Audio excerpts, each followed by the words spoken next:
সালাউদ্দিন আহমেদ, স্বরাষ্ট্রমন্ত্রী, কক্সবাজার 1।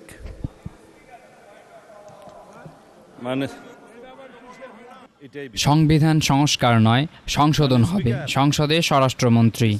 সংবিধান কখনো সংস্কার হয় না, বরং এটি রহিত, স্থগিত বা সংশোধন হয় বলে মন্তব্য করেছেন স্বরাষ্ট্রমন্ত্রী সালাউদ্দিন আহমেদ।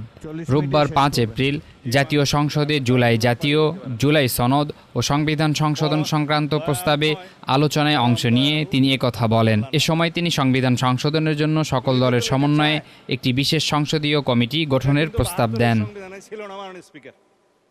আমরা এটা চাই, শহীদ রাষ্ট্রপতি জিয়াউর রহমান এটা সংবিধানে গ্রহণ করেছিলেন। মহান আল্লাহর উপর পূর্ণ আস্থা ও বিশ্বাস এই সংবিধানের মূলনীতি হইবে।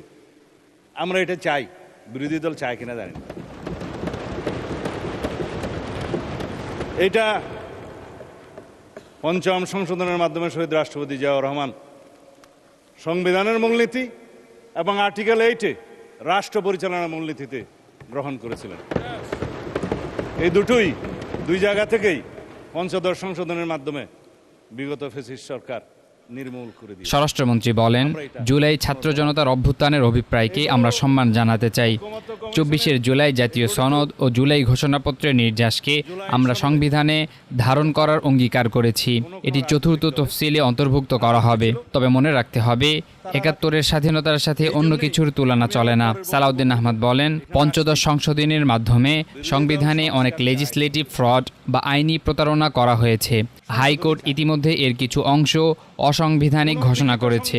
বাকি অংশগুলো এই সার্বভৌম সংসদই সিদ্ধান্ত নিয়ে বাতিল বা সংশোধন করবে। বিশেষ করে 5, 6 ও 7 নম্বর তফসিলে যে ভুল ইতিহাস ও তথাকথিত স্বাধীনতার ঘোষণা চাপিয়ে দেওয়া হয়েছিল তা বিলুপ্ত করা প্রয়োজন।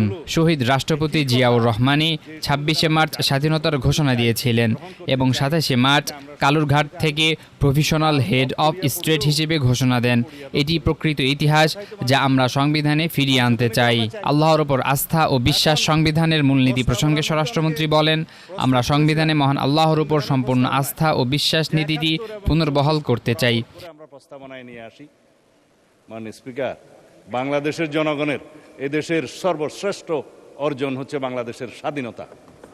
71-এর সাথে আর কোনো কিছুর তুলনা চলে না।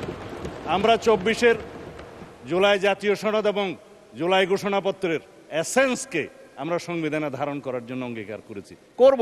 4র্থ তফসিলে আসবে সেই কথা। জুলাই ঘোষণাপত্র আমরা বলেছি, জুলাই জাতীয় সনদও বলেছি। অঙ্গীকার নামায় দেখেন আপনি, শেষের পৃষ্ঠায় আছে, এই জুলাই জাতীয় সনদের অঙ্গীকার নামার মধ্যে আছে। যাই হোক, এটি শহীদ রাষ্ট্রপতি জিয়াউর রহমান অন্তর্ভুক্ত করেছিলেন, যা পরবর্তী সময়ে ফ্যাসিস্ট সরকার নির্মূল করেছে।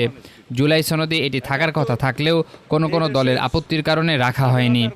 তবে আমরা এটি ফিরিয়ে আনতে বদ্ধপরিকর। সালাউদ্দিন আহমেদ বলেন, রাষ্ট্রের সকল ক্ষমতার মালিক জনগণ এবং সেই ক্ষমতা প্রয়োগ হয় এই সংসদের মাধ্যমে। আমরা 100 সদস্য বিশিষ্ট একটি উচ্চকক্ষ প্রবর্তনের ম্যান্ডেট পেয়েছি, যেখানে রাজনৈতিক দলগুলো আনুপাতিক হারে প্রতিনিধিত্ব করবে। বিরোধী দলের উদ্দেশ্যে তিনি বলেন, আসুন সরকারি দল, বিরোধী দল এবং স্বতন্ত্র সদস্যরা মিলে বিশেষ সংসদীয় কমিটিতে বসে আলোচনা করি। সংবিধান কিভাবে সংশোধিত হবে তা এই সংসদেই নির্ধারিত হবে, বাইরে থেকে আমদানি করা কোনো প্রেসক্রিপশনে নয় বলে জানান স্বরাষ্ট্রমন্ত্রী।